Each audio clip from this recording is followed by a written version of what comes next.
Andar Purwanti dari SMA 1 Gunung Sindur, calon guru penggerak angkatan 7.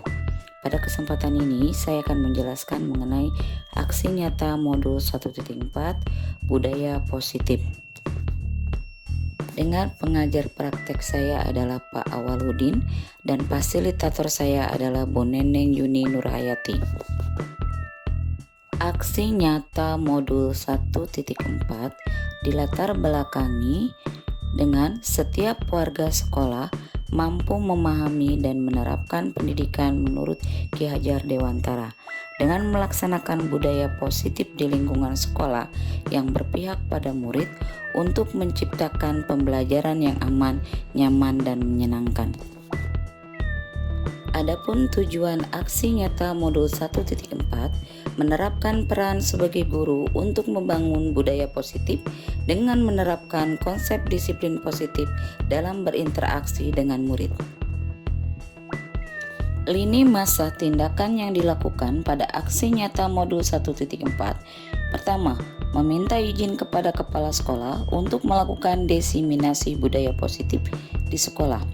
Kedua, melakukan koordinasi dengan wakil kepala sekolah bidang kurikulum untuk menyampaikan materi budaya positif. Ketiga, berkolaborasi dengan wakil kepala sekolah bidang kesiswaan untuk membuat keyakinan sekolah bersama OSIS. Keempat, berkolaborasi dengan wali kelas untuk membuat keyakinan kelas. Tolak ukur pada aksi nyata modul 1.4 ini, yang pertama, setiap warga sekolah mampu menerapkan budaya positif di lingkungan sekolah. Kedua, terbentuknya keyakinan kelas yang dibuat antara wali kelas dan murid. Ketiga, siswa mampu menjalankan keyakinan kelas dengan sendirinya. Keempat, siswa mampu melaksanakan keyakinan kelas yang telah disepakati. Diseminasi materi budaya positif di lingkungan SMA 1 Gunung Sindur. Sebelum melaksanakan diseminasi materi budaya positif, terlebih dahulu melaksanakan pembuatan keyakinan kelas di kelas 10.4.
Ya.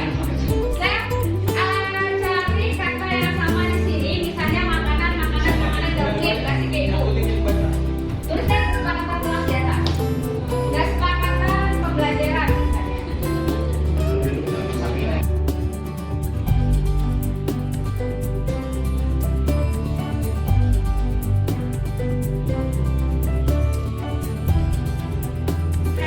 Coba 1, 2, 3, 4, 5, 6, 7, 8, 9, 10, 11, 12, 13.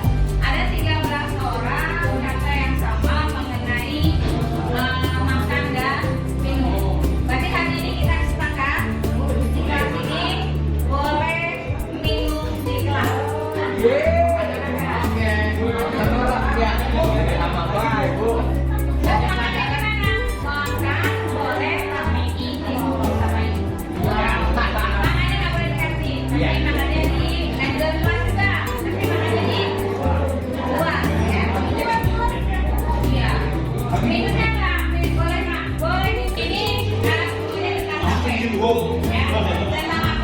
Intinya di sini bahwa pada saat belajar tidak boleh bermain HP, tidak boleh bermain HP, tidak boleh bermain HP. Ya, ya. Oke, di sini berarti peraturan yang kedua. Pada saat belajar HP-nya di apa? Di silent. Bener ya? Ya. Gimana kalau disampaikan dengan dia mau hubungi saya? Harus izin dulu. Bu, saya mau nerima telepon. Ya, yang berikutnya boleh menggunakan HP saat belajar kalau diizinkan atau sesuai dengan tema kelas. Oke, lanjut. Next. Boleh menggunakan HP, diperbolehkan menggunakan HP saat belajar jika diizinkan. Dengan gitu ya, Ibu ya?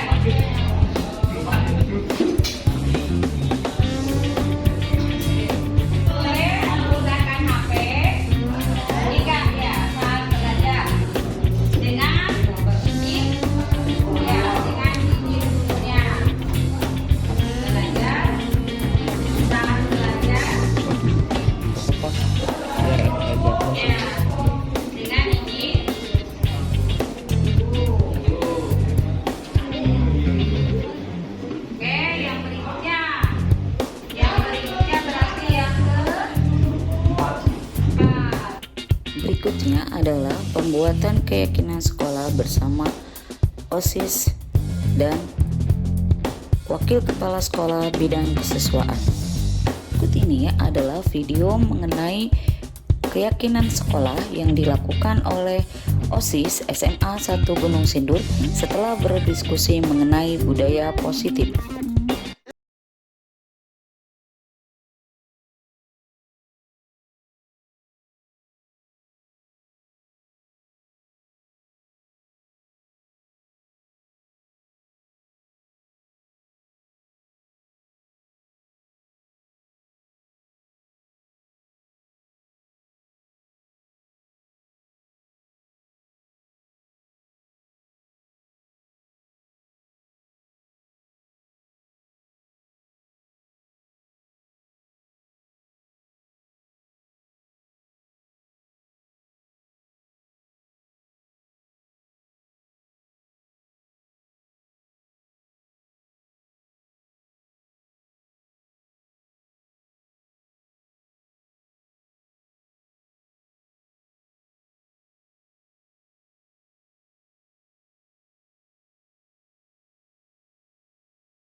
Berikut ini adalah diseminasi budaya positif yang saya lakukan di SMA 1 Gunung Sindur.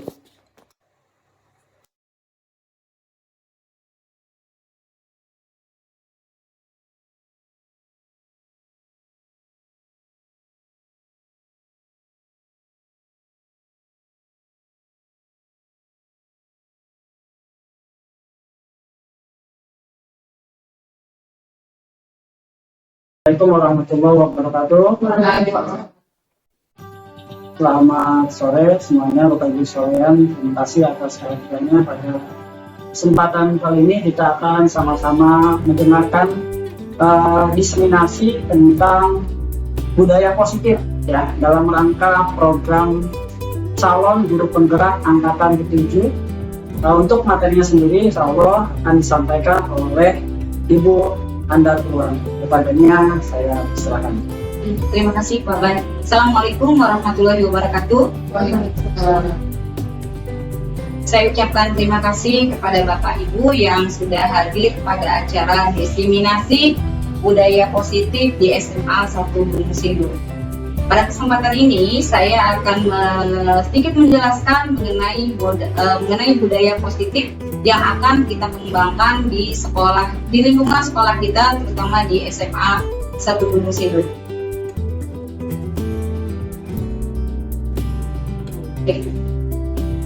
Tujuan dari diseminasi yang saya akan berikan pada hari ini, yang pertama adalah memahami konsep pendidikan menurut Ki Hajar Dewantara dihubungkan dengan konsep budaya positif di lingkungan sekolah yang berpihak pada murid. Yang kedua, memahami peran sebagai guru untuk membangun budaya positif dengan menerapkan konsep disiplin budaya positif dalam interaksi dengan murid. Yang ketiga, mendemonstrasikan pemahaman guru mengenai konsep budaya positif yang di dalamnya terdapat konsep perubahan paradigma stimulus respon, teori kontrol, teori motivasi perilaku manusia, keyakinan kelas, hukum dan penghargaan, 5 kebutuhan dasar manusia, 5 posisi kontrol, dan 3 restitusi. Untuk materi diseminasi budaya positif ini, insya Allah saya akan menyampaikan beberapa materi yang akan saya bahas di diseminasi saat ini. Yang pertama adalah mengenai disiplin positif dan nilai-nilai kebajikan universal. Yang kedua, teori motivasi, hukum, penghargaan, restitusi. Yang ketiga adalah keyakinan kelas. Kemudian kebutuhan dasar manusia yang berkualitas, restitusi, 5 posisi kontrol, dan segitiga restitusi. Yang nanti insya Allah saya akan memberikan sedikit video kepada Bapak Ibu mengenai mengenai keyakinan kelas yang sudah saya lakukan di kelas 10-4. Oke, Bapak Ibu bisa dilihat di sini sebelum kita memasuki mengenai tablet, bisa bantu ya.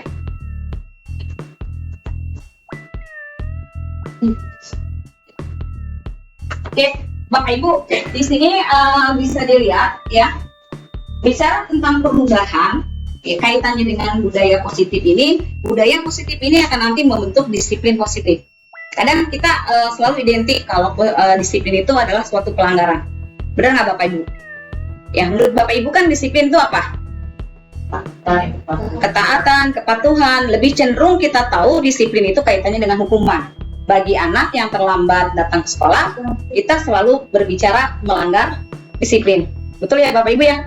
Nah, di sini perubahan paradigma ini mengenai disiplin itu diawali dengan bahwa diri seseorang itu tidak ada yang bisa mengontrol. Yang bisa mengontrol itu adalah diri kita sendiri.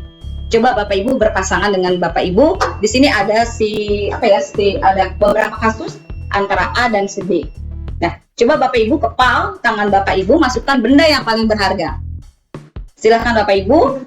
Nah, coba Intan dengan Bu Endang, bujuk Bu Endang, kemudian titikin Bu Endang, rayu Bu Endang sampai Bu Endang itu bisa nggak Bu Endang itu melepaskan pulpennya? Silakan. Yuk, digoda. Suaranya. Ada yang coklat, ada yang coklat. Apa mobil? Boleh, lagi roda 4 tapi ya. Iya. Mobil-mobilan. LM udah ada. Logam mulia. Nggak kuat bawanya. Ayo dong Bu, please. Bu suami gue Bu. Nggak mau dibuka Bu. Nggak mau dibuka. Jadi yang bisa membuka pulpen itu siapa? Bu Endang. Bu Endang, kenapa bisa ada keinginan nggak untuk membuka pulpen tersebut?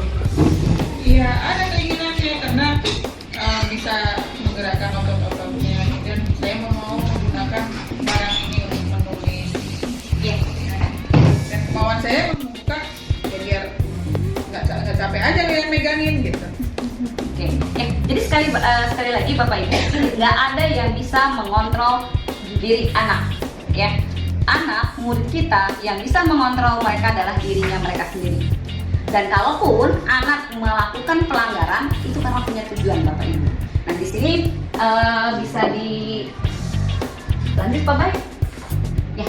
Nah di sini Bapak Ibu, ini teori kontrol menurut William Glasser ya. Di sini dia menyatakan kalau setiap teori kontrol ini memiliki semua perilaku yang ada pada diri anak itu memiliki tujuan. Ya, tujuan di sini untuk menghindari hukuman. Kemudian contohnya ya Bu, menghindari hukuman, kemudian mendapatkan imbalan untuk menghargai diri sendiri. Seperti tadi Bu Endang. Bu Endang membuka pulpen itu tujuannya apa? Ya, tapi untuk biar benda yang ada di tangan saya itu bisa kita manfaatkan. Nah, itu Nulis. berarti itu muncul pada diri Bu Endang. Itu muncul muncul dari diri Bu Endang yang disebut sebagai teori motivasi intrinsik, muncul dari diri sendiri. Bu Endang menghargai dirinya sendiri, dia untuk membuka pulpen tadi dengan tujuan diri sendiri. Kecuali tadi Intan membujuknya. Bisa nggak Intan membujuk Bu Endang sampai dia membuka pulpennya? Bisa nggak kira-kira Bapak Ibu? Bisa sih, tadi mau dikasih mobil tapi ternyata mobil-mobilan nggak jadi. Nah, iya. Jadi pada saat Bu Endang membuka pulpennya karena Intan yang menyuruhnya, Bu Intan yang membujuknya, itu berarti motivasi muncul dari luar, imbalan berupa hadiah. Begitu juga anak.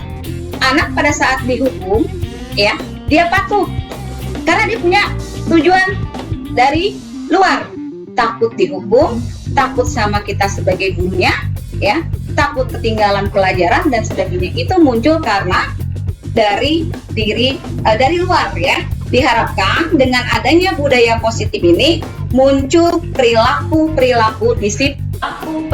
disiplin positif dari dirinya sendiri. Ya.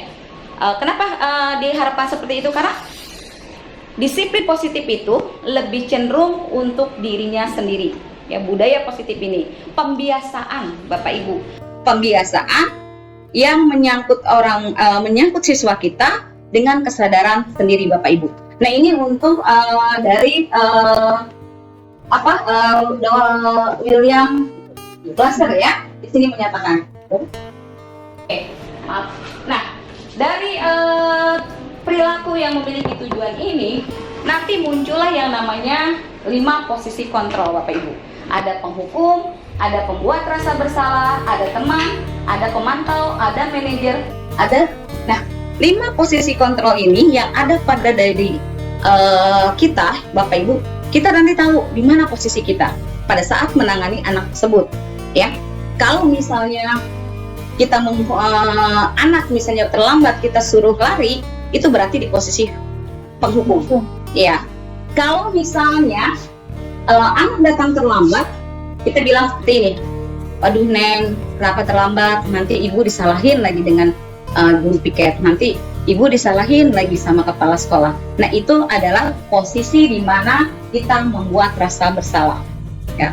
Kemudian yang berikutnya adalah sebagai teman. Ini biasa kita sering lakukan Bapak Ibu. Kenapa sih terlambat? Emang ada apa? Nah itu adalah sebagai teman. Kemudian yang pemantau, ayo sepatunya warna apa? Ya, kenapa warnanya seperti ini? Itu pemantau.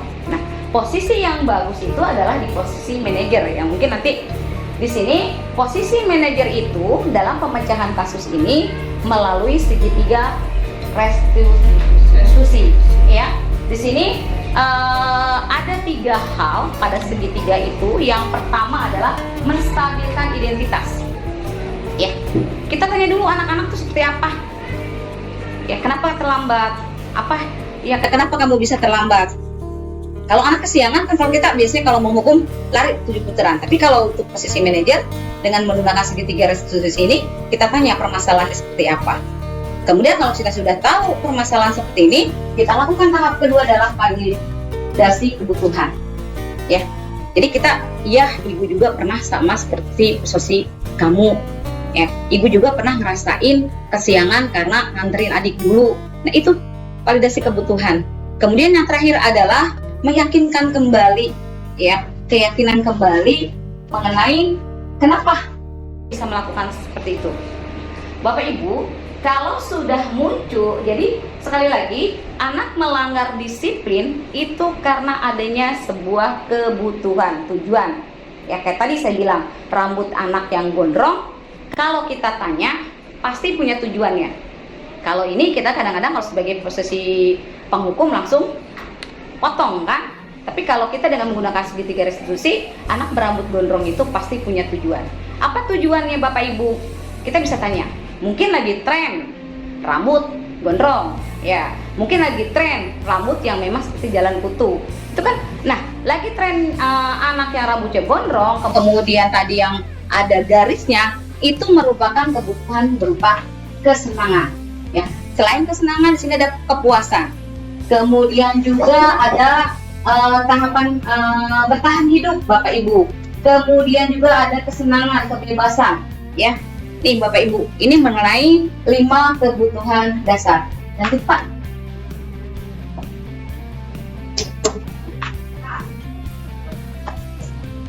Nah, ini yang tadi kita bahas Bapak Ibu, apa makna disiplin? Sudah jelas Bapak Ibu, kadang tadi yang Bapak Ibu bilang, disiplin itu lebih cenderung kepada menaati peraturan, ya, patuh akan hukuman, ya, patuh akan hukum. Tapi kalau kita bicara lagi dari makna disiplin sesungguhnya, disiplin ini lebih cenderung kepada sesuatu yang bersifat positif Bapak Ibu, muncul perilaku positif. Jadi bukan karena memang dia menaati kedisiplinan karena dia takut akan hukuman, dia takut tentang sanksi dan sebagainya Bapak Ibu. Nah, ini yang makna dari disiplin. Lanjut Pak. Ya, jalan Pak. Oke Bapak Ibu. Dari disiplin yang positif tadi, ya, yang saya katakan tadi memiliki tujuan, nanti muncullah tujuan mulia. Ya, di sini akan tertamper pada nilai-nilai kebajikan atau nilai virtus, ya, yang nilai-nilai universal. Apa nilai-nilai universal ini? Nilai-nilai universal ini yang kita kenal sebagai program dari profil pelajar Pancasila, ya. Jadi dengan harapan pengembangan budaya positif ini muncullah profil pelajar Pancasila. Seperti apa profil pelajar Pancasila ini? Bisa kita lihat, ya, Bapak-Bapak, Ibu. Yang pertama, beriman, bertakwa dan kepada Tuhan Yang Maha Esa. Kemudian berakhlak mulia, mandiri, benar, kritis, kebinekaan global. Kemudian ada bergotong royong dan kreatif Bapak Ibu. Nah, lanjut Pak. Oke, sebelum saya masuk ke belum ya Pak. Nah, ini Bapak Ibu, ya. Tadi yang teori William Goshen tadi didukung oleh Dian Goshen, ya. Ada 3 motivasi perilaku manusia yang menyebabkan timbulnya perilaku pada diri anak atau pada diri kita Bapak Ibu. Yang pertama, untuk menghindari tindakan tidak nyamanan atau hukuman, ya. Tuh, yang berikutnya adalah untuk mendapatkan imbalan yang tadi dibilang. Bu Endang membuka pulpennya karena ada imbalan mobil, baru membuka. Kemudian yang berikutnya adalah untuk menghargai diri sendiri. Yang paling bagus adalah menghargai dirinya sendiri. Jadi motivasi itu muncul dari anak tersebut karena menghargai dirinya sendiri. Kenapa dia kesiangan, kita tanya, dia tahu kesepakatan kenapa dia meninggal kesiangan. Ya, ditanya, besoknya dia akan paham kenapa dia tidak kenapa harus datang tepat waktu. Dengan datang tepat waktu dan dia tidak terlambat, ini menandakan dia menghargai dirinya sendiri. Bapak Ibu, untuk mewujudkan budaya positif ini diawali dengan kita melakukan keyakinan kelas Bapak Ibu. Ini keyakinan kelas yang sudah saya lakukan seperti ini Bapak Ibu. Bapak Ibu yang sudah saya lakukan untuk membuat kesepakatan dalam pembelajaran. Nih Bapak Ibu, jadi dengan adanya kesepakatan pembelajaran ini, muncullah nanti yang namanya budaya positif. Budaya positif akan membentuk disiplin positif. Ya Bapak Ibu, nah ini diawali dengan kesepakatan kelas.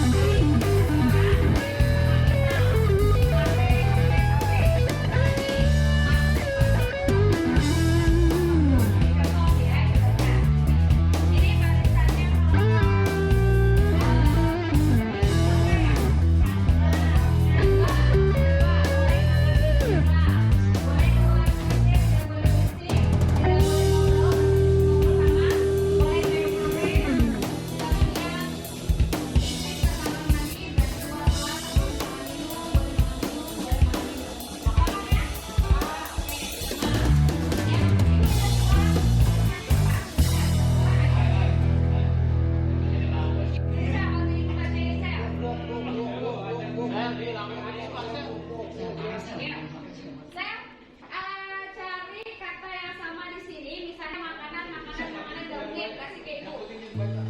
Tuliskan kesepakatan kelas di atas. Kesepakatan pembelajaran misalnya.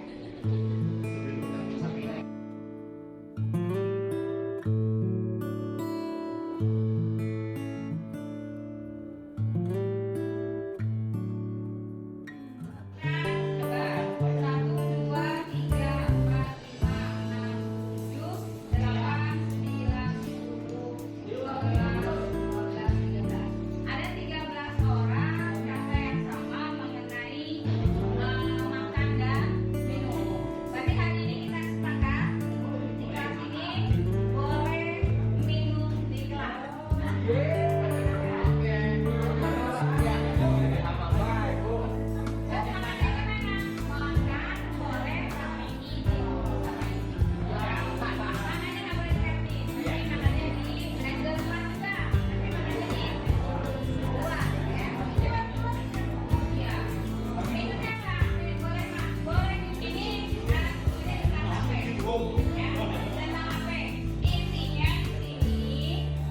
Pada saat belajar tidak boleh bermain HP, tidak boleh bermain HP, tidak boleh bermain HP.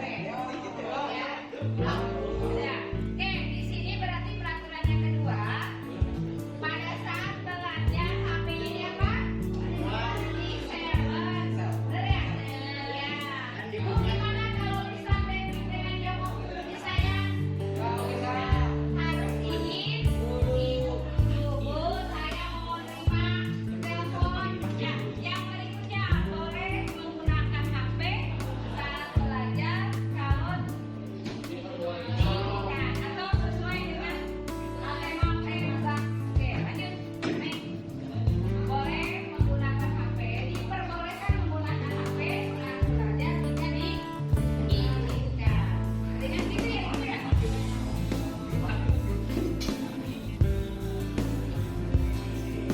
Boleh menggunakan HP jika ya saat belajar dengan izin, ya dengan izinnya belajar saat belajar ya dengan izin.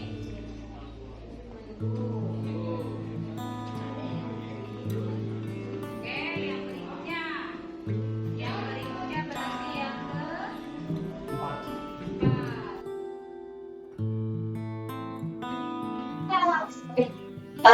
Jadi Bapak Ibu, untuk membuat sebuah kedisiplinan positif, kita awali dengan kesepakatan kelas ya. Dulu kesepakatan kelas, sekarang menjadi keyakinan kelas. Jadi semua keyakinan, semua kesepakatan itu muncul pada diri anak. Tidak lagi kita yang membuat. Masuk kelas tepat waktu, tidak, tetapi anak yang membuat. Ya, anak yang membuat kesepakatan tersebut. Seperti tadi yang saya contohkan. Jadi anak, Bu, masuk tepat waktu. Kemudian mengenai makan dan minum, ya, anak sendiri yang membuat aturan tersebut. Jadi pada saat kita perilaku tersebut, jadi anak yang betul-betul membuat kesepakatan kelas tersebut, Bapak Ibu. Ya. Nah, kenapa Bapak Ibu di sini ditekankan kepada anak? Ya, sekali lagi Bapak Ibu, anak itu adalah pribadi yang memang betul-betul memiliki potensi yang harus kita kembangkan. Jadi kita jangan lagi menganggap anak itu seperti kertas yang memang sudah kertas kosong, jadi tergantung kita mengisinya. Tidak Bapak Ibu. Jadi anak itu memiliki garisnya, ya. Kertas tadi sudah bergaris. Kita yang harus menebalkan garis tersebut. Jadi tidak lagi Bapak Ibu yang memberikan goresan pada kertas tersebut, tetapi kita yang menebalkannya Bapak Ibu. Kenapa di sini? Ya Bapak Ibu, menurut Ki Hajar Dewantara, ya Bapak Ibu, kita memberikan kebebasan kepada anak melalui merdeka belajar. Apa sih kata merdeka? Ya, di sini Pak, ya, untuk menurut merdeka menurut Ki Hajar Dewantara itu artinya tidak hanya terlepas dari perintah, akan tetapi juga cakap membuat perintah diri sendiri. Jadi Bapak Ibu, kesepakatan kelas yang dibuat, keyakinan kelas yang dibuat ini salah satu bentuk dari kebebasan mereka untuk merdeka, terutama untuk diri mereka sendiri ya, merdeka belajar Bapak Ibu.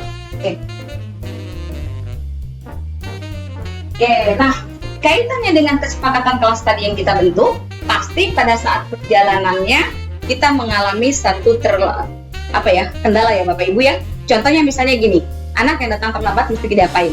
Ya, itu ya Bapak Ibu. Kemudian anak yang makan di kelas itu seperti apa? Nah, untuk menangani masalah tersebut Bapak Ibu, kita mengenal adanya hukum, konsekuensi, dan restitusi. Apa sih bedanya ketiganya Bapak Ibu? Nah, bisa lanjut Pak. Untuk yang hukum Bapak Ibu, biasanya hukum itu muncul ya. Nah, hukum bersifat tidak terencana munculnya tiba-tiba. Nah, hukuman ini Bapak Ibu bisa bersifat verbal, bahasa, atau berupa fisik. Contoh tadi, anak yang terlambat kita suruh lari, putar lapangan, ya. Itu kalau disuruh lari putar lapangan berarti fisik. Tapi kalau hukuman yang bersifat verbal, biasanya kita mencaci maki. Kamu nih ya kerjanya kesiangan terus. Bisa nggak sih nggak siangan? Kamu tuh jadi anak susah dibilangin. Kerjanya seperti itu. Itu biasanya verbal. Verbal ini efeknya akan lebih parah dibanding fisik, karena akan terus tertanam pada diri anak. Sekarang Bapak Ibu, saya mau tanya kepada Bapak Ibu. Pernah nggak Bapak Ibu mendapat seingat Bapak Ibu waktu sekolah, ya, apa yang Bapak Ibu ingat tentang hukuman tersebut? Ada yang masih ingat? Ada yang mau bercerita Bapak Ibu? Pernah diapakan? Oke, silakan Bu Endang. Saya dihukum sama bapak saya sendiri. Jadi nilai saya praktis, tapi masih di rumah hukumnya, tapi masih ada hubungannya dengan sekolah gitu. Jadi bapak saya ngasih jawaban ke saya pada saat ujian. Terus saya nggak menulis jawaban itu, malah saya kasih ke teman saya belakang. Hasilnya pada saat ujian itu nilai neng saya itu cuma 28. Dan bapak saya bilang, iki nilaimu, pakai bahasa Jawa ya, iki nilaimu, ini nilaimu gitu. Nilai segini mau jadi apa? Kamu tuh mau sekolah apa mau nikah saja? Gitu. Mau sekolah apa nikah saja? Itu pada saat saya usia lulus SD. Nah, saya berpikir yang itu karena bapak saya masih punya anak kecil dan saya lagi mandiin adik yang paling botot saya gitu. Saya berpikir gitu, sampai sekarang saya masih keinget. Itu berarti kan sampai kata yang seperti itu jadi cambuk buat saya gitu. Mau sekolah apa mau nikah saja? Nilainya dikasih jawaban, ditolong dikasih dibantu malah dikasih ke orang lain. Nilai teman saya memang 32. Saya cuma 28. Saya jawabnya karena aku nggak mau dapat bantuan. Saya pinginnya punya sendiri gitu. Saya malah akhirnya disodorin itu ember yang buat mandiin anak, kasih dah nikah aja sana gitu. Nah, sampai sekarang itu masih keinget sama saya. Itu Bapak Ibu yang tidak diharapkan. Jadi anak akan tertanam dengan perbuatan kita, hukuman yang kita lakukan. Sampai sekarang Bu Endang sudah maaf, Bu Endang udah berumur berapa? Udah punya anak lagi, tapi Bu Endang ingat terus tentang hukuman tadi. Nah, itu yang tidak diharapkan. pulang. Bawa pulang. Kebetulan bapak sendiri yang ngajar. Nah, itu Bapak Ibu yang tidak diharapkan seperti itu. Ya Bapak Ibu ya, itu yang hukuman yang selalu tertanam ya. Jadi sampai kita usia 30-50 tahun yang diingat sama kita adalah hukuman yang diberikan oleh guru kita. Nah, jangan sampai kita ya harus melakukan perubahan ya Bapak Ibu ya, tidak lagi menghukum, tidak lagi memberikan hukuman fisik atau verbal, apalagi verbal, luar biasa nyakitinnya ya Bu ya. Maaf. Iya. Oke, lanjut ya Bapak Ibu. Yang kedua konsekuensi ya. Nah ini Bapak Ibu, disiplin dalam bentuk konsekuensi. Nah ini gini contohnya Bapak Ibu. Pada saat mungkin kita pernah melakukannya nih ya. Pada saat Bapak Ibu anak tidak mengerjakan tugas, ya pasti Bapak Ibu kerjakan tugas dulu di luar, ya 10 menit. Nah itu konsekuensi Bapak Ibu. Konsekuensi ini masih lebih bagus dibanding hukuman. Itu ya Bapak Ibu ya. Jadi kalau kita anak tidak mengerjakan tugas, kita hukum, misalnya kamu nggak ngerjain tugas, lari. Itu tidak signifikan. Artinya nggak ada hubungannya antara tidak mengerjakan tugas dengan lari lapangan. Tidak ada ya Bu ya. Tapi kalau konsekuensi ada hubungannya. Seperti tadi, kamu nggak ngerjain tugas, kerjain dulu tugas kamu di luar. Kalau sudah selesai, datang lagi ke ibu. Nah itu konsekuensi Bapak Ibu ya. Itu berupa konsekuensi. Bentuk konsekuensi dibuat oleh pihak guru, sekolah, dan murid sudah mengetahui sebelumnya konsekuensinya. Iya Bu. Berbagi cerita aja ya. Iya. Dulu ketika tahun 2014 itu yang selalu tidur nggak sampai. Tadinya ibu sebagai guru itu gak greget gitu ya. Tapi kali disampaikan kok itu terus berjalan. Kita tadinya bentuknya udah greget ingin kasar atau yang seperti tadi perwahkan, kemudian tidak jadi seperti itu. Fisik pun kita tidak berani, kenapa? Jadi anak ini boro-boro kita mau ngasih bentuknya tadi verbal, malah kita jadi tersentuh. Kenapa tersentuh? Karena si anak ini tinggal pergi sama ayah, bukan tinggal meninggal. Si sosok ayahnya itu pergi meninggalkan dirinya dengan tanggungan 4 anak, dan si Zakaria ini harus menanggung. Jadi dia kalau pulang dari sekolah kita, dari muslim itu langsung orang dibawa untuk menjadi supir kami Ciputat, angkot. Jadi itu dia bercerita, kenapa menantu? Karena dia tidak ada waktu untuk istirahat, jangan mengerjakan PR. Dan itu kemudian akhirnya waktu itu ini masih ketika ada kemudian, dan bentuknya adalah apakah sama mungkin konsekuensi dengan dispensasi ya, Jadi si anak itu boleh mengerjakan tugas ketika dia ada waktu luang. Kata ibu, mungkin kalau kamu nanti istirahat di terminal itu, mungkin kamu bisa mengerjakan. Bahkan kemudian ada salah satu guru, berarti kita kalau dia istilahnya meluruskan dia karena dia tanggung jawabnya besar, itu tidak merupakan dorongan dia untuk menghasilkan. Yang tadi Bu Neneng lakukan sebetulnya ini masuk tahapan yang berikutnya. Gitu ya. Nah, ini Bu Neneng, tahapan restitusi. Jadi Bu Neneng kepada anak tersebut tidak langsung menghukum.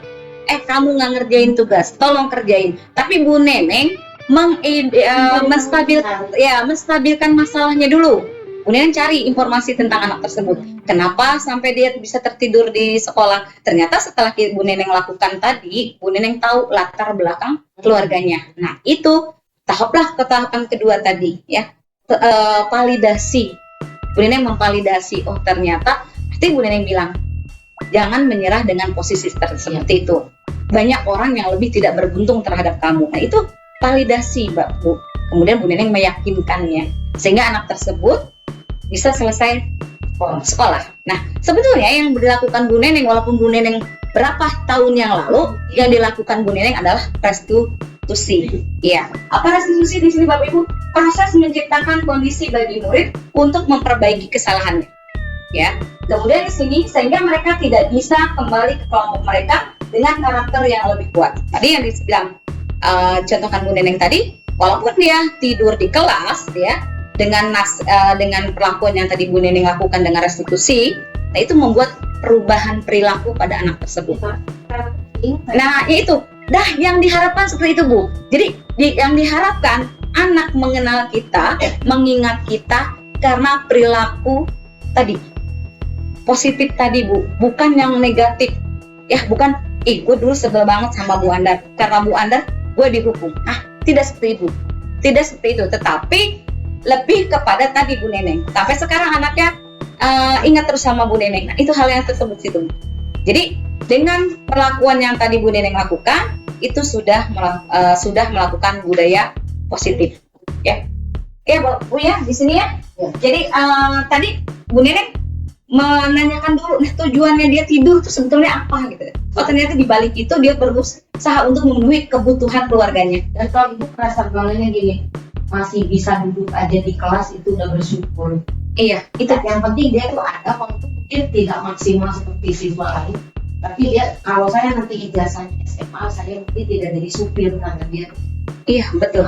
Nah, yang dilakukan Bu Neneng adalah ini, restitusi dengan ya, nih Bapak Ibu. Oke, Bapak Ibu, dengan tadi penjelasan dari saya, ini ada beberapa kasus ya, ada beberapa kasus, ada beberapa tindakan yang mungkin bisa disebut. Mencatat 100 kali di dalam buku kalimat, saya tidak akan terlambat lagi karena terlambat datang ke sekolah. Ini bentuk hukuman atau konsekuensi Bapak Ibu? Sidang itu ya, sidang. Ya, itu apa nih Bu? Hukuman. Oke. Lari keliling lapangan basket 2 kali karena terlambat hadir di sekolah. Hukuman. Oke. Murid diminta untuk push up 15 kali karena tidak menggunakan masker di sekolah. Hukuman. Iya, betul. Menggantikan kertas tugas teman yang telah dicoret-coret. Konsekuensi. Betul Bapak Ibu. Kemudian membersihkan tumpahan air di meja. Konsekuensi, betul. Jadi dia tahu kesalahannya dia lakukan, dia membersihkannya. Kemudian murid disuruh untuk mengenakan sepatu seharian di sekolah karena tidak mengenakan sepatu hitam. Murid disuruh Tidak, ya. Jadi sepatunya dibuka, disuruh misalnya pas Sabtu buka sepatunya, nanti datang lagi. Buka sepatunya. Ya, membuka sepatunya. Hukuman. Hukuman, betul hukuman. Yang terakhir, lari mengelilingi lapangan basket 2 kali karena terlambat 10 menit untuk pelajaran kejukan. Konsekuensi, Bapak Ibu, ya konsekuensi. Dia terlambat 10 menit, dia lari. Nah ini, ya. Nah Bapak Ibu, nah ini tindakan-tindakan yang. Jadi Bapak Ibu sudah bisa membedakan antara hukum dengan konsekuensi. Sudah ya Bapak Ibu ya, jelas ya bedanya di mana. Jadi kalau hukuman itu lebih cenderung tiba-tiba, tidak searah gitu ya, searah gitu ya. Iya, tergantung yang dia lakukan betul. Kita. berarti contohnya kayak gini, apa gambarlah tokoh Soekarno pada pelajaran sejarah seperti itu.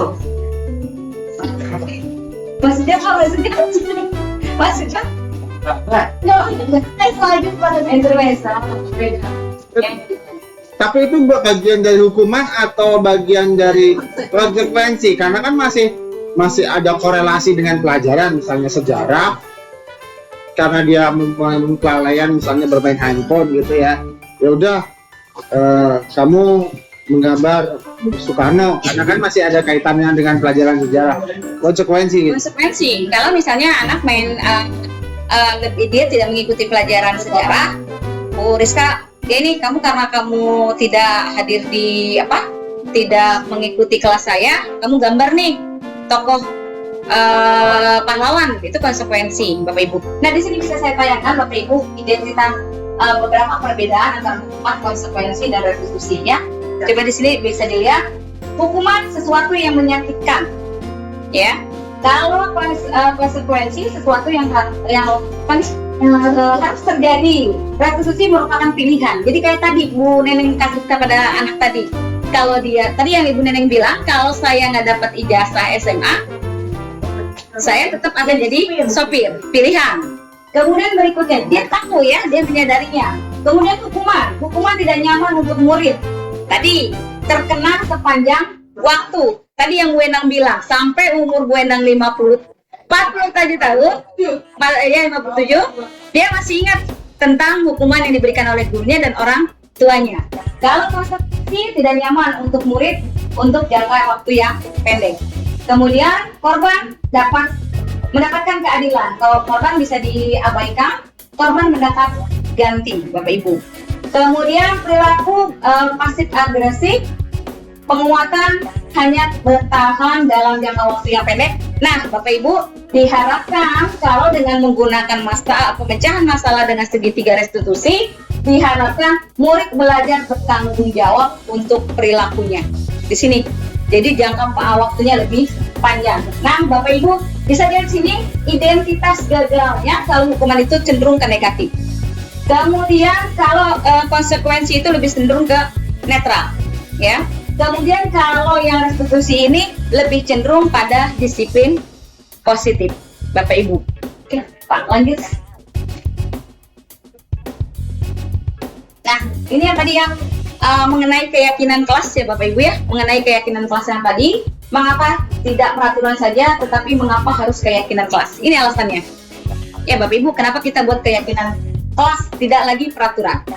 Bisa lihat di sini, kita memiliki peraturan yang harus menggunakan helm contohnya dari kendaraan. Tadi saya bilang, kalau peraturan lebih cenderung kita yang membuat, tapi kalau kesepakatan kelas lebih cenderung anak yang membuat. Ya, ini contohnya Bapak Ibu.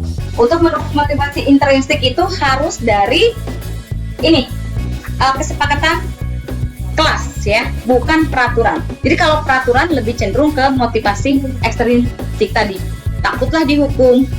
Atau kalau kita kan sering gini, kamu kalau ngerjain tugas ibu tepat waktu nanti ibu ibu kasih penghargaan dan sebagainya. Ya, ini lebih cenderung seperti ini. Oke Pak. Oke tadi sudah ada. Nah Bapak Ibu, di sini budaya positif. Budaya positif itu adalah pembiasaan yang dilakukan oleh peserta didik kita, Bapak Ibu. Muncul pembiasaan positif, ya. Budaya positif ini kita bisa lihat peraturan kelas kalau dulu. Sekarang keyakinan kelas ini akan menimbulkan lingkungan yang positif di sekolah, sehingga terbentuklah budaya positif, Bapak Ibu. Nah, dari budaya positif ini akan terbentuklah disiplin yang lebih disiplin positif membentuk budaya positif. Ini yang harus kita kembangkan. Tidak lagi kita melakukan penanganan ke anak itu dengan hukuman dan sebagainya, hukuman ya Bapak Ibu. Nah ini Bapak Ibu keyakinan lanjut Bapak. Nah, di sedikit saya tambahkan ya Bapak Ibu tentang keyakinan kelas yang tadi saya buat, tidak menggunakan kalimat negatif Bapak Ibu, ya, tidak menggunakan kalimat negatif. Kemudian ditinjau kembali daftar pendapatan yang sudah dicatat yang tadi saya katakan. Kemudian setelah keyakinan sekolah selesai dibuat, maka semua warga sekolah dipersilakan meninjau ulang, disetujui dan menandatangani keyakinan sekolah dan kelas tersebut. Jadi Bapak Ibu pada saat anak melanggar peraturan, kita cukup bilang ke anak-anak, kamu melanggar apa? Nanti anak tersebut akan bilang, saya melanggar kesepakatan kelas. Gitu. Lanjut Pak. Nah ini Bapak Ibu tadi yang saya jelaskan ya, 5 posisi kontrol tadi ya, penghukum.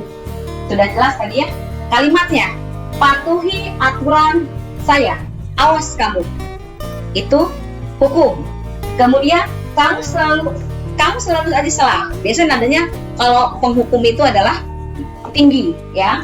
Guru seperti ini senantiasa percaya ada satu cara untuk mempelajari hasilnya ya, cara dianya ya.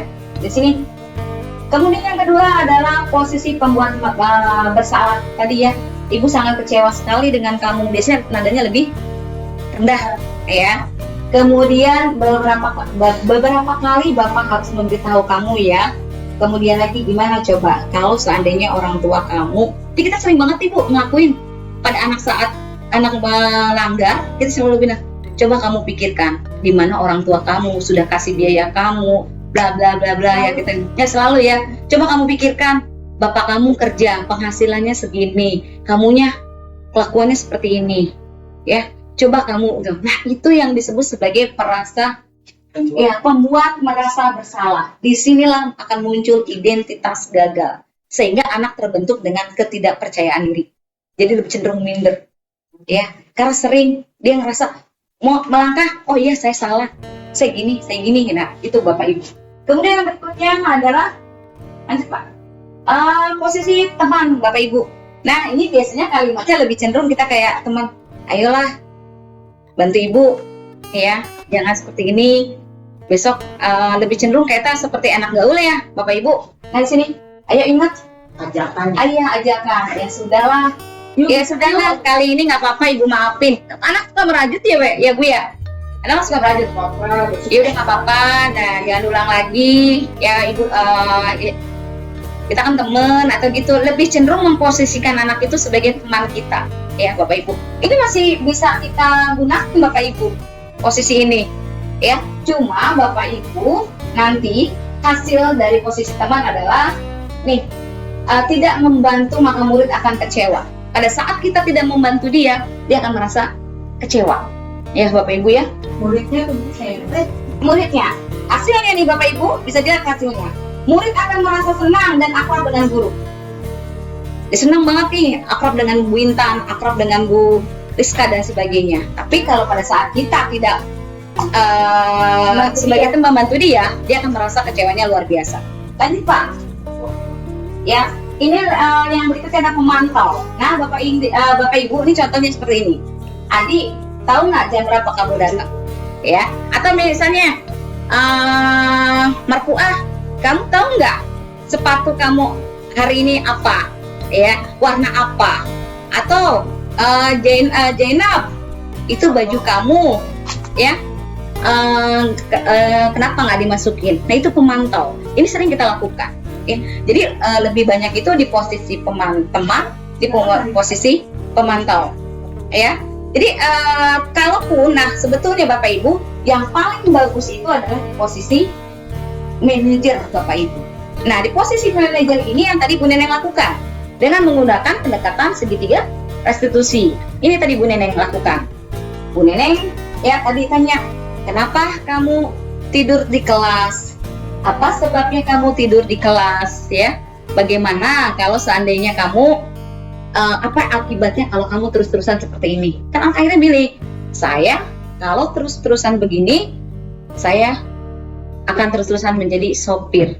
Nah, itu yang lebih cenderung ke posisi manajer. Jadi kita Bapak Ibu sebaiknya di posisi manajer dalam setiap ada anak yang melanggar kesepakatan kelas, ya, keyakinan kelas, kita di posisi manajer. Kalaupun kita tidak mampu di posisi manajer, ini yang lebih bagus adalah posisi manajer. Tapi kita usahakan di posisi teman atau pemantau. Jangan sekali-kali kita dalam posisi penghukum atau membuat merasa bersalah. Karena kedua tadi akan membentuk identitas yang gagal. Konotasinya lebih negatif ya Bapak Ibu. Lanjut Pak. Lanjut. Oke Bapak Ibu. Bapak Ibu terima kasih. Ini sedikit paparan dari saya mengenai budaya positif. Ya, ada yang mau ditanyakan Bapak Ibu? Oke Bu. Tadi kan dibilang yang disiplin seperti rambut gondrong dan sebagainya. Apakah pelaksanaan yang dilakukan oleh Bu Ana itu sepertinya tidak berlaku bagi sekolah-sekolah yang internasional? Karena seperti di Indonesia ini kita itu aja ya ini di sekolah internasional itu rambut gondrong. Sekolah internasional itu anak SM aja celana seluncur gitu. Sekolah tersebut bahkan untuk pergi holiday ke Eropa diperbolehkan. Ya ini berarti ada kayak benturan gitu ya. Apakah yang seperti yang tadi Bu Ana sampaikan itu harapannya di sekolah internasional itu Sama atau beda ya? Bisa aku tidak, karena Ibu ya kayak kemarin melihat anak artis BCL itu kan si Noah itu buat izin rame kan, kok rambutnya gondrong, terus kok itu celananya aja selutut gitu dengan sepatu yang berbeda. Netizen bilang, lu kalau mau anak lu rambut gondrong tidak dilarang, masuklah ke sekolah nasional, jangan ke sekolah negeri. Nah seperti itu sebenarnya jadi bahan perdebatan kayak gitu. Sebetulnya itu tidak menjadi bahan perdebatan Bapak Ibu. Jadi gini, sekolah negeri seperti kita, kalau kita membuat kesepakatan kelas, kesepakatan sekolah dan yang membuat itu adalah anak, misalnya anak itu menuliskan boleh berambut gondrong, ya silakan mangga, karena memang tidak ada signifikan rambut gondrong dengan pembelajaran, tidak ada signifikannya rambut gondrong dengan perilaku, ya. Sekolah-sekolah internasional punya kesepakatan tersendiri, seperti tadi yang Ibu bilang, Bu Neneng, mereka rambutnya gondrong, karena memang ada kesepakatan mengenai rambut gondrong tersebut, Bu. Jadi boleh aja, sah-sah aja ya Pak ya, dengan menggunakan celana pendek. Ya, jadi gini, kesepakatan dari satu sekolah dengan ke sekolah yang lainnya itu berbeda.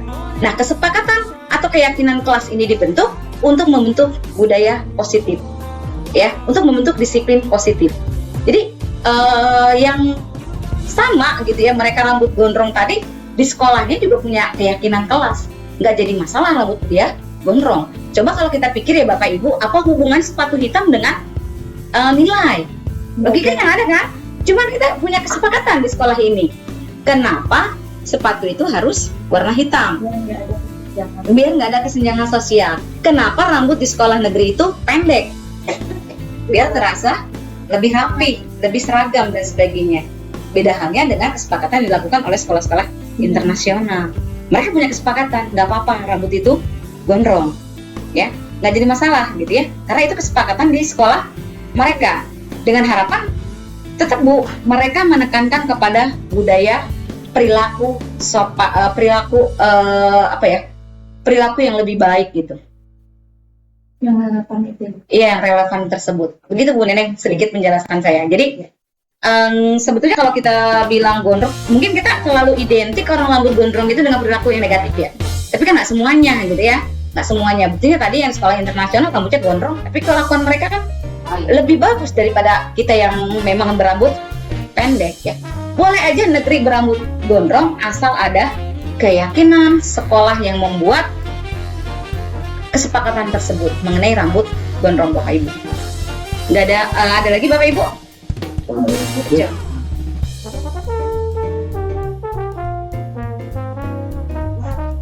Apa sih sebenarnya yang diinginkan dari perubahan ini ya? Apakah ini akan membentuk sebuah kesadaran kepada anak, atau kita merubah perilaku anak dengan sebuah kesadaran, atau merubah pola pikir anak dengan membangkitkan rasa yang ada di dalam diri anak itu tersebut? Jadi anak itu apakah muncul kesadarannya untuk saya harus berubah gitu? Apakah posisi kita itu membuat dia sadar? Nah, tujuannya dari ini itu apa?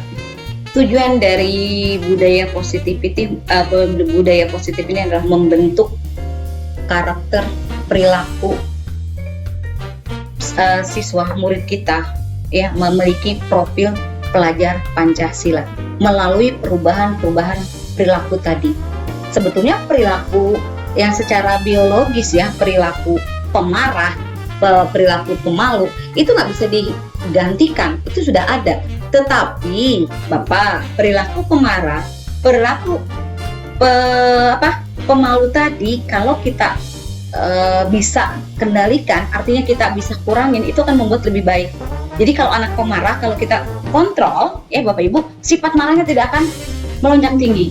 Kalau anak pemalu, ya perilakunya pemalu, kita biarkan dia akan lebih ngedon, ya. Tetapi kalau kita perlakukan mereka dengan kenapa, seperti apa, alasannya apa, itu akan menumbuhkan percaya diri Bapak Ibu, ya. Lebih cenderung ke kesadaran merekanya untuk perilaku, ya, lebih baik untuk budaya positif ini Bapak Ibu.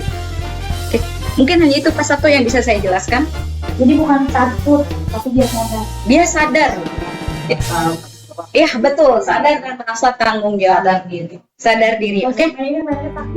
Iya. Nah tadi yang seperti di hukuman tadi ya, tadi ini takut. Oke. Bapak Ibu nggak ada pertanyaan lagi? Oke. Terima kasih buat Bapak Ibu semuanya sudah mengikuti Ya. ya. Teman-teman Bapak Ibu semuanya sudah mengikuti desiminasi mengenai budaya positif. Saya ucapkan terima kasih. Assalamualaikum warahmatullahi wabarakatuh.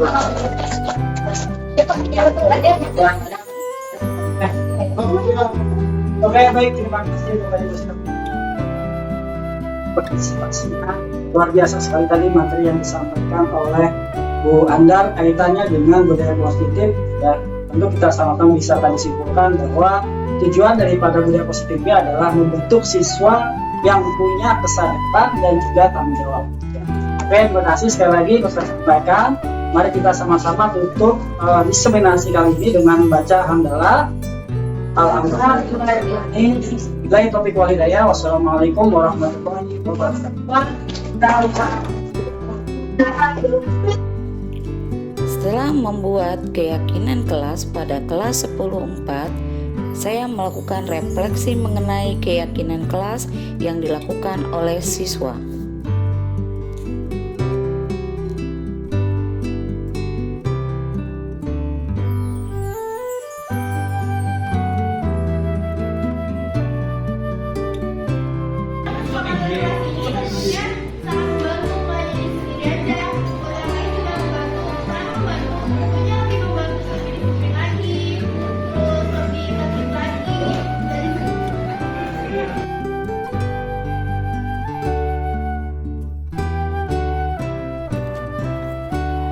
Assalamualaikum warahmatullahi wabarakatuh.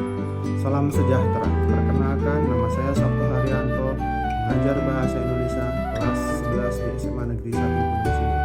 Saya rekan kerja dari Saudara Andar Purwanti, CGP dari SMA Negeri 1 Gunung Sindur. Pada kesempatan ini saya akan menyampaikan beberapa hal dan ulasan tentang materi yang Saudara Andar Purwanti sampaikan dalam diseminasi CGP. Materi yang disampaikan oleh Saudara Andar Purwanti mengenai pembahasan budaya positif yang mencakup disiplin positif. Disiplin positif merupakan hal yang penting di mana hal ini akan membentuk karakter siswa menjadi lebih baik.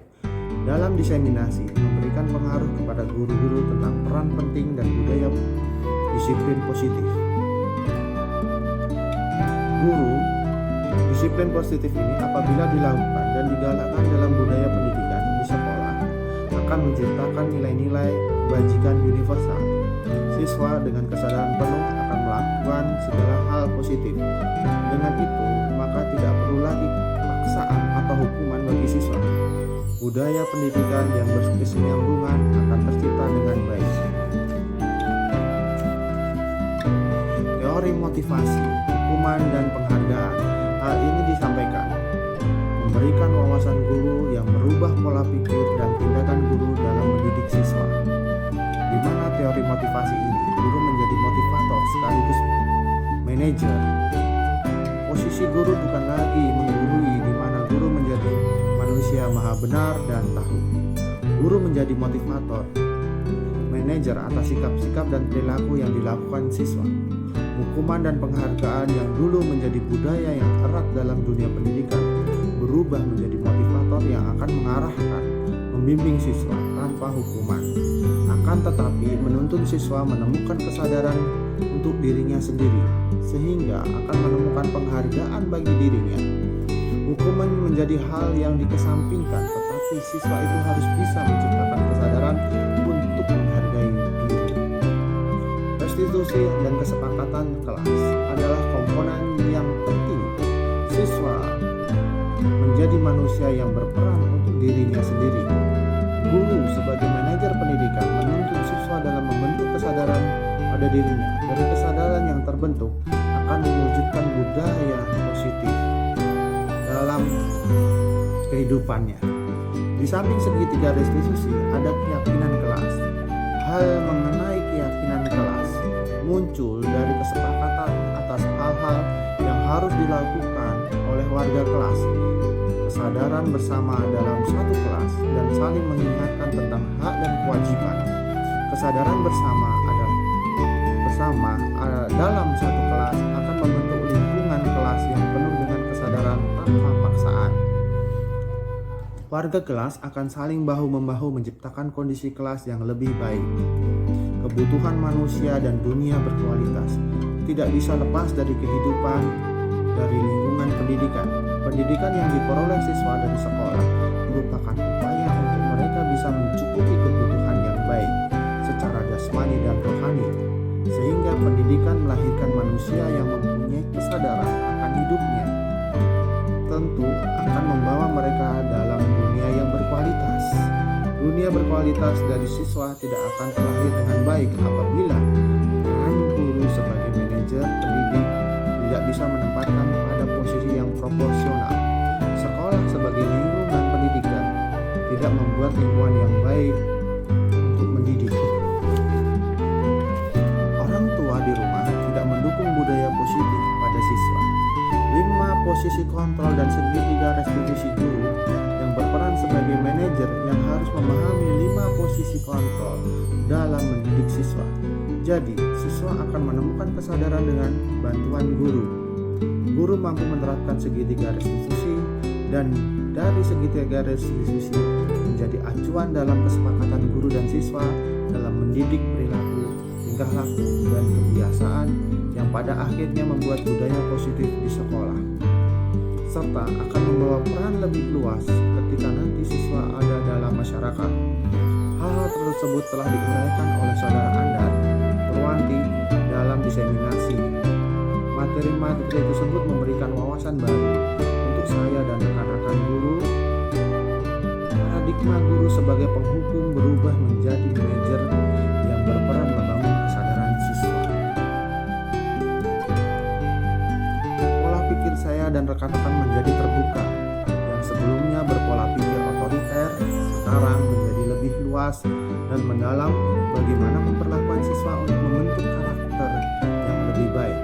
Hukuman dan sanksi menjadi hal yang perlu ditinjau ulang karena keefektifan dalam membentuk karakter masih diragukan. Wacana yang luas bagaimana mendidik siswa dalam menciptakan budaya positif, memotivasi mereka, dan segitiga restitusi yang bermanfaat. Semoga saudara Andar Purwanti sebagai CGP bisa melakukan diseminasi pada materi-materi CGP untuk memperluas wawasan saya dan teman-teman dan merubah pola pikir serta budaya kami dalam mendidik siswa. Demikian yang saya sampaikan. Semoga saudara Andar Purwanti sukses dan bersemangat menjadi guru penggerak. Terima kasih. Assalamualaikum warahmatullahi wabarakatuh.